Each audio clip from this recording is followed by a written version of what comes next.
বন্ধুরা, আশা করি আপনারা সবাই ভালো আছেন। আমিও ভালো আছি। আজকে মিনি রান্নাঘরে দেখানো হচ্ছে মাছের ঝোল। বাটা মাছের ঝোল করতে কি কি লাগছে: কাঁচা লঙ্কা, বেগুন, কালো জিরে, হলুদ আর জিরের গুঁড়ো।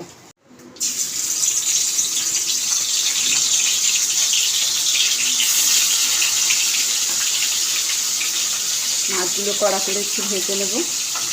এরকম করে ঝোলগুলো খাবেন, পাতলা ঝোল শরীরের পক্ষে খুবই উপকার এবং খুবই টেস্টি হয়। মাছগুলোকে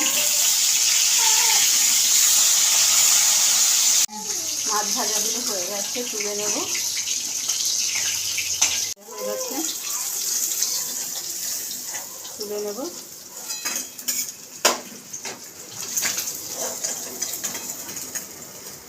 হলুদ আর জিরের গুঁড়ো দিয়ে দেবো।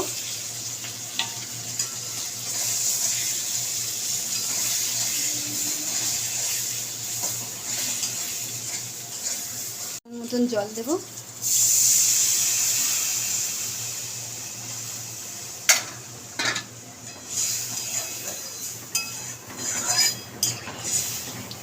এবার ফোটার অপেক্ষায়, ফুটতে খুব সহজভাবে তো হয়ই, কিন্তু খেতেও খুব স্বাদ হয়। জ্যান্ত মাছ তো। একে একে মাছগুলো ছেড়ে দেব।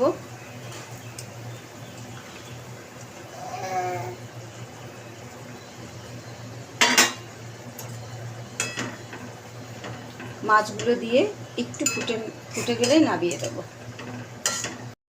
ঝোল হয়ে গেছে, মাছের ঝোল নামিয়ে ফেলবো।